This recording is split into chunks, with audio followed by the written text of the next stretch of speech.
যখন আমরা গাজীপুর থাকতাম তখন আমার অনেক জিনিসপত্র নিয়ে যাওয়া হয়েছিল গাজীপুরের বাসায়, কিন্তু শ্বশুরবাড়ির এই রুমটাতে এই জিনিসপত্রগুলো রেখে গিয়েছিলাম, কারণ আমাদের দুই পাশেই থাকতে হয়। আর এখন যেহেতু রমজান মাস পুরোটাই আমরা এখানে থাকবো, তাই ভাবলাম এই রুমের যে অবস্থা হয়ে আছে রুমটাকে সুন্দর একটা লুক দেওয়া যাক। সামনেও ঈদের তো একটা নতুন লুক দিতেই হবে। হ্যালো এভরিওয়ান, আসসালামু আলাইকুম। আশা করছি সবাই ভালো আছেন। ইটস মি ফারহানা সুলতানা সেতু। Welcome to my another brand new video. চলেন তাহলে কথা না বাড়িয়ে ভিডিওটি শুরু করা যাক। আশা করছি আপনাদের সবার ভালো লাগবে ইনশাআল্লাহ। দেখতেই পাচ্ছেন আমার রুমটাকে আমি কত সুন্দর করে গুছিয়েছি।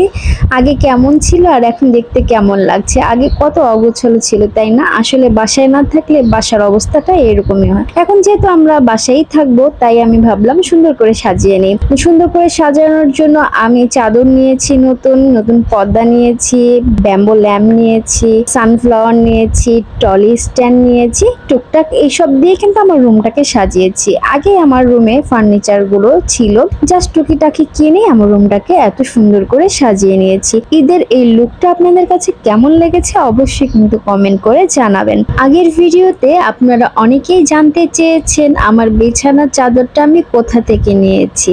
বিছানার চাদরের মেলা পেজ থেকে আমি পর্দা আর বিছানার চাদরটা নিয়েছি। আপনারাও চাইলে ওদের পেজটা ভিজিট করতে পারেন। ওদের পেজে বিভিন্ন ধরনের চাদর, সুন্দর সুন্দর পর্দা রয়েছে। আর আমার bamboo lamp, trolley stand, sunflower এগুলো কোথা থেকে নিয়েছি আপনারা যদি জানতে চান অবশ্যই কমেন্ট করে আমাকে জানাবেন। আমি পেজের লিঙ্কগুলো আপনাদেরকে দিয়ে দিব ইনশাআল্লাহ।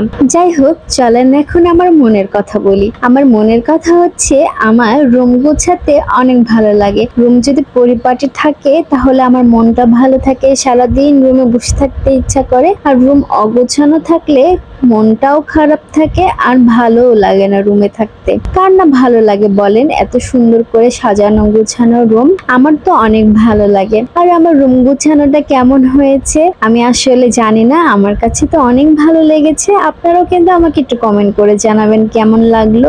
অনেক দিনের ইচ্ছে আমার, শুধু আমার না, সকল মেয়েরই হয়তো বা এই ইচ্ছেটা থাকে যে পুরো বাসাটা সুন্দরভাবে সাজিয়ে গুছিয়ে নিজের মনের মতো করে রাখবে। আমি যেহেতু এখন শুধু আমার রুমটাকে আমার মনের মতো করে সাজাতে পারছি, পুরো বাসাটা না, তাই আমি অপেক্ষায় রইলাম যখন আমার বাসা হবে নিজের, তখন আমি পুরো বাসাটা সুন্দরভাবে সাজিয়ে গুছিয়ে রাখবো। যেহেতু আমি যৌথ ফ্যামিলিতে থাকি, আমার ফ্যামিলিতে শ্বশুর শাশুড়ি রয়েছে, ভাইয়া ভাবি রয়েছে, তো আমার আসলে পুরো বাসাটা ওভাবে নিজের মতো করে গোছানো হয় না, কারণ এক একজনের পছন্দ এক এক রকম হয়। আমি চাই না কারো পছন্দের বিরুদ্ধে কিছু করতে, আমি চাই আমার শাশুড়ির পছন্দ মতোই সবকিছু হোক। আর যখন আমার বাসা হবে তখন তো আমি পারবোই আমার মনের মতো করে সুন্দর করে পুরো বাসাটা গোছাতে, তাই আমি অপেক্ষায় রইলাম। যাই হোক বন্ধুরা, অনেক কথা বলে ফেললাম, আর সাথে আমার রুমটাও আপনাদের সাথে শেয়ার করলাম। ঈদের আগে আমি এভাবে আমার রুমটাকে ডেকোরেশন করেছি।